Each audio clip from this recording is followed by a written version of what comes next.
based video game company called Harmonix Music System. It was founded in 1995 and has developed into a large company with over 100 employees, and it has become one of the world's leading music game developer. The purpose of this presentation is to explain my understanding of Harmonix corporate culture and how it influenced Harmonix games and how it is different from Nintendo's corporate culture. So what is the corporate culture of Harmonix Music System? So there are two main points. One, they value their customers' opinion, and second, they value their individual employees' musical experience, which means that they want their employees to be music lovers, to be in a band. They believe that is important for creating games that provide the best music experience for their customers. The first evidence is a behind-the-scene video of Rock Band 4. In this video, there emphasis of how Harmonix value their customers' opinion. For example, one of the managers said the survey we put out have over 67,000 people respond to. We really got a lot of user information from not just the Rock Band community. And another manager said it is pretty clear that people want to use their existing instrument. That's fair, and it's pretty clear that people like if they purchase song, they want to get access to the song they already bought. The fact that one of the employees mentioned that they have 2,168 songs in total also shows that Harmonix wants to appeal to their loyal customers. The video also emphasized how Harmonix values individual employees' musical creativity. One of the employees says, "Everyone in the team has been a band forever," and another employee says, "We don't want to answer anyone but our creative mandates." The second evidence is an interview of the product manager of Rock Band 4, a game that came out in 2015. In the video, the manager emphasized that Harmonix value customers' opinions. The producing team assured that the song that customers have purchased before in the older version will be available for them in the new version, and they will not need to purchase them again. Also, the new version can be played in multiple consoles. It shows that Harmonix really wants to appeal to their loyal customers. The third evidence is a quote from an article that was published on avclub.com. It was an interview of the producing team of the original version of Rock Band.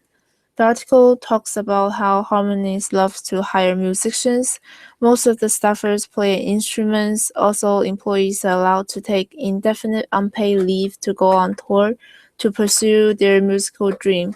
It shows that Harmonix really values the musical creativity of their employees and have flexible policy to encourage them. The fact that most employees are musically creative implies that Harmonix wants individual to be involved in the creative part of the production instead of just a few leaders making the games and the rest of them just focus on technical works. So what is the connection between Harmonix corporate culture and the game it produced? Harmonix appealing to existing customers can be exemplified by the game Rock Band 4.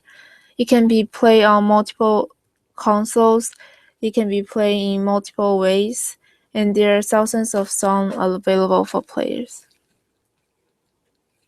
One of the most important features is that the game can be played in multiple ways.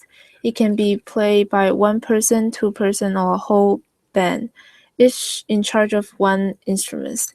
There are multiple levels of difficulties, including some extremely challenging ones for intense players. There are even creative modes that allow players to create their own consoles. This is a screenshot of a full band playing, and this is a screenshot of a creative guitar solo. So how is Harmonix corporate culture compared to Nintendo's? The main difference is that customers listen to customer service, while Nintendo trusts their game designers to make decisions regarding product design. The evidence can be found in the quotes from Super Mario's. The first quote is, Iwata had no plans for putting Nintendo games on any other than Nintendo consoles. This quote shows that in Nintendo, the most important decision can be made by a few or even one person. And there's no customer service involved. This is opposite from Harmonix, which made Rock Band 4 available on multiple consoles because the customers wanted it that way. Second quote is, bigger that did not mean better, and the quality of play was not related to the quantity of megahertz. This is a contrast to Harmonix's attitude. Harmonix team is proud of their catalog of thousands of songs, which is frequently mentioned in their behind-the-scenes videos and interviews. Nintendo's corporate culture, however, values game designers' own belief rather than customers' opinion. So Harmonix and Nintendo are both successful producers of video games. With different customer base, Harmonix customers are mainly intense players, while Nintendo's target customers are casual players. With this difference in customer base, they choose different strategies to meet their customers' needs. Harmonix customers are mainly passionate music lovers who tend to devote a lot of time on their games, so they're more likely to give helpful advice, and the availability of thousands of songs really appeals to them. While Nintendo, their customer base is too diverse, and casual players tend not to spend time on providing helpful feedbacks. Therefore, Nintendo cares less about customer surveys, and its producing team tries to keep coming up with new and unexpected games to attract customers. In the end, what video game designer can learn from this analysis is that the strategies for making video games need to be dependent on their targeted customer group. Even though Nintendo is a successful company, copy its strategy will not lead to good results for Harmonix because the game they produce attract different kind of player.